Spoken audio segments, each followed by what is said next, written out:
Alrighty, so today we have a little bit of a late upload, but there are a lot of things with Mirror's High that I want to talk about today that are pretty important, I would say. These are going to be coming via Bleach Game News and Leak Gotcha 92 over on the Twitter side of things. There's some data mine stuff that we have to talk about that are going to be, I'd say, pretty substantial to what we could expect. Some good things, some not so good things. We have gotcha rates to talk about and some game mechanics as well. A lot of comparison. Again, it's unfortunate, or not unfortunate, but it's going to be evident here that Legends comparisons and things like that are going to be pretty rampant for the most part when it comes to talking about this game, and I'm learning about it as you guys are, so the content will definitely become more clear, more concise as time goes, and we understand the game a little bit more. But with that being said, let's go ahead and talk about all the things that I want to talk about today regarding the game. And if you guys are new to this channel, don't forget to leave a like and subscribe. That way you don't miss out on any Bleach Mirror's High content. Maybe we'll do Soul Resonance, maybe we won't. We'll just have to wait and see. So the first thing that we need to talk about today is going to be the gameplay mechanics, and then we will get into some gotcha rates. So the first thing that we have here, a clash. So with clashing, triggering a clash occurs when two arts of the same type collide. Alternatively, using an art that is a type advantage will trigger a counter. Clashes can also be triggered when consuming an action card after taking damage. When two projectile arts collide, they cancel each other without triggering a clash. So with that being said, this is going to be like a Dokabaki impact in Dragon Ball Legends. Now, it depends on whether or not we are going to be seeing the sort of like tap, whoever gets the better timing wins. That mechanic in Legends, I'm not really a fan of because it really tracks down to, like, on the screen, the feedback is kind of frustrating at times because you and another player, it goes up to 999 and you both can hit like a 974. And it's tracking to like the fourth decimal point of a second. So it'll say like 0.48, 0.48. It'll be like the exact tie, but it'll say you lose because the other player did it by like a thousandth of a second faster, but you don't see that on the screen. And Dokabakis can just be annoying because then in theory, what they could do is drop a character who auto ignores it or auto wins it. We've seen that in Dragon Ball Legends twice now with Red MUI Goku automatically winning, and then Red, I'm Dokaning and Legendsing at the same time, Yellow Ultra Instinct Goku forcing a draw if he ends up losing the Dokabaki impact. So just keep that in mind. That is what this is going to be looking like. Now, this can be triggered not from projectiles. These will just cancel out. In Legends, this will trigger a clash. So next up here, a counter can be triggered in one of two ways: by using an arts with a type advantage over your opponent's arts, or by winning a clash. So this will be a win-loss thing there. A counter starts from the attack that triggered it and continues until the end of the combo. While countering, you will deal more damage than usual, and neither a clash nor a cover change can be triggered. This is your chance to deal massive damage with combos and powerful attacks. That is going to be pretty cool. Again, this is like, appears to be your DPS phase, quote unquote.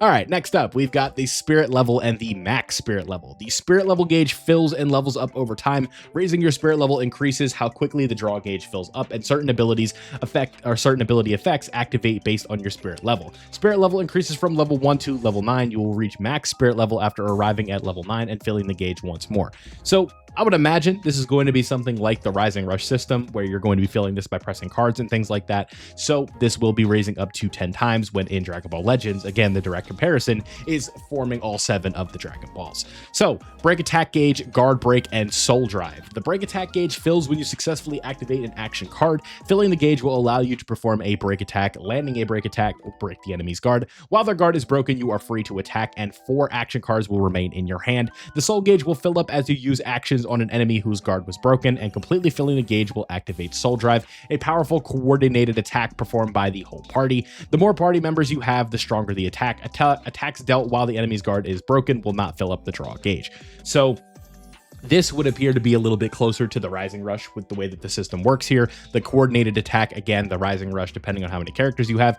A way that this is supposed to work is supposed to be like a guaranteed life take. So if a character has endurance, or they have a revival, or they have a comeback, a lot of the times what you'll end up doing is popping the Rising Rush to take that away from them, because it's like, if you have a character that's really annoying, like a revival unit, a lot of times what will happen is just like, all right, we'll rush to get the revive out of the way, because they're just going to keep going back into the revival character when you try to use their powerful attacks. So just keep that in mind. That is somewhat how this is going to be working here. But again, it is something, we'll just have to see how it plays with like real-time PvP or turn-based PvP. It is looking like real-time PvP with the way the counters are going to be working. Switch cooldown and cover change. You can switch with your standby allies in one of three ways: by tapping the ally character icon, performing a chain attack, or performing a cover change. Switching with a standby ally will place the character switching out on cooldown for a set amount of time. Once a displayed switch cooldown timer reaches 0, you can once again perform a switch with that character. A cover change is a special type of switch that can be performed by tapping a standby ally cover character's icon after taking damage. Performing a cover change will temporarily interrupt the enemy's pursuit. Very similar to what Legends has, where special types of cover change and special cover change nullification, a lot of reading in this video, will end up becoming a thing. So these are mechanics that will definitely end up evolving over time, and this will end up looking pretty good in the future.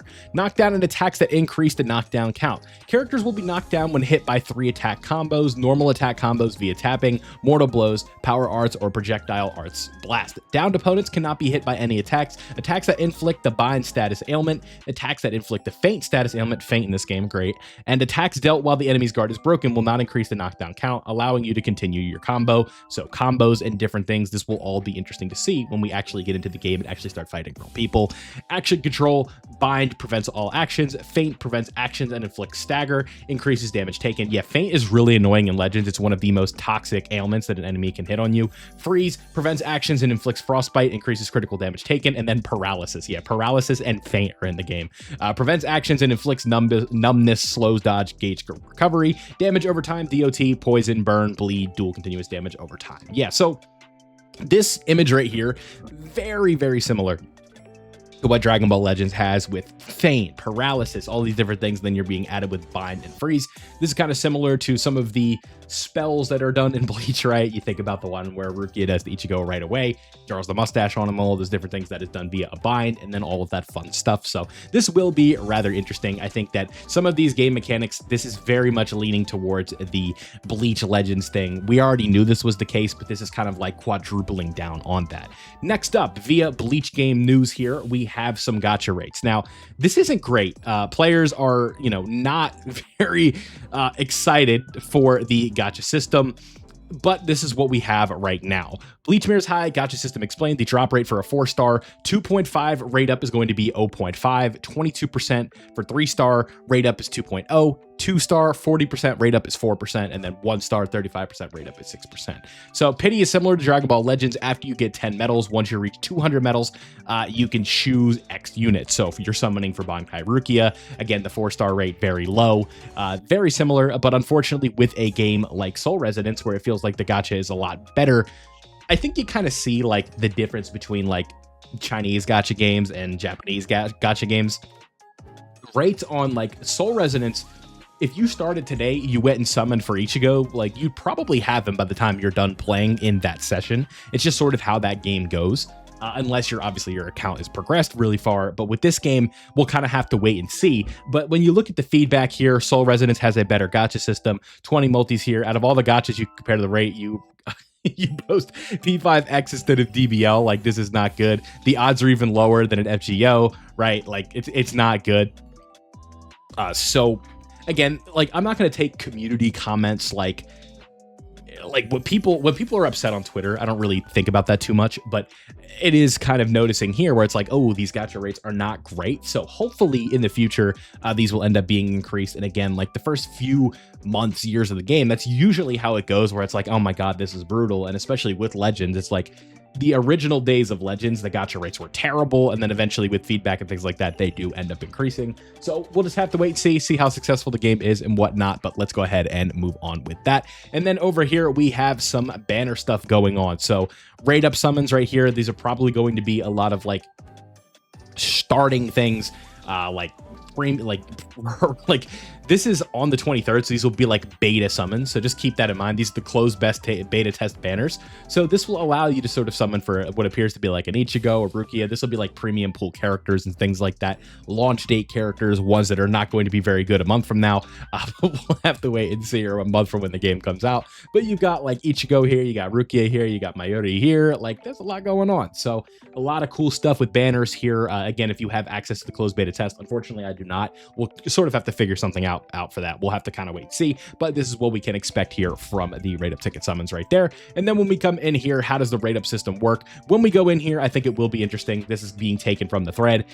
Each one right here, each pull is going to be giving you 1 medal, so each multi is going to give you 10. We talked about the rates. This is going to be like what you see in here, kind of forward on now. And then when we look at some permanent characters here, we have, these are going to be like standard pulls from what I can tell, like in the standard gacha. So Ichigo, Grimmjow, Renji, Byakuya, Bambietta, Uryu, Yoruichi, Toshiro, Rangiku, Chad, and Orihime. These will be like standard characters that are going to be able to pull at any time. You think about the Soul Resonance gachas, like the blue gacha tickets, those are kind of what we're thinking here. So like base release characters and things like that. Then when we look at here, we have each character has 4 versions. For example, Ichigo has 1, 2, 3, and 4-star versions, and you could drop each version into the banner. I think there are different kit bonuses depending on the star rating. So obviously, the 4-star Ichigo here is going to have a different artwork and is going to be better. And then the 1-star here with rarity and things like that, it's going to be the same case here for Mayuri, where we have the 1-star version and then the 4-star version. So the alternate art, quote unquote, is going to be the highest rarity there. So that is going to be pretty nice there. But when we move along, the pity system works like it does in Dragon Ball Legends for each multi, 10 medals. And once you've collected 200 medals, 20 multis, you can choose any character you want, including the rate up character. So if you are going to be summoning on like a Bankai Rukia banner for say, you're going to be able to get her after 20 multis. Now that doesn't sound horrible, but again, it's like, especially once you get into like the thick of things and your account is progressed and you're not like, you're kind of going paycheck to paycheck, quote unquote, in the game, especially if you're going to be going the free to play route, this could often be a little bit frustrating because again, it's going to be like, oh, that's not great. So, you know, it kind of is what it is there, but a pity system from day one will be a nice feature. Again, that is a symptom of modern gacha games where you kind of have to have it here, but the rates are not great. So we're going to have to see that in mind. And then I forgot to say, we have a ticket banner. You can farm 10 tickets in the characters event, and then that will be something like this. So kind of keeping up a little bit on the information side of things here for the game, some gameplay mechanics, some gacha rates. It's going to be an interesting way to sort of see how things go, but let me know what you guys think down below. Are you excited? Are you not excited? What do you think of the rates? Are you excited for the gameplay mechanics? Personally, as someone who plays a decent bit of Dragon Ball Legends, Faint and Paralysis being in the game, kind of scary, but we'll just have to sort of wait and see how it plays out. But again, that is all going to be revealed in due time. So thank you guys for watching. I hope you guys enjoyed this one. Let me know down below what you think. Subscribe to this channel here. Again, we are trying to get it off the ground and we are trying to aim for 100 subs here soon. Thank you for the support as of recently. I hope you guys are as excited for this game as I am, and I'll see you guys in the next one.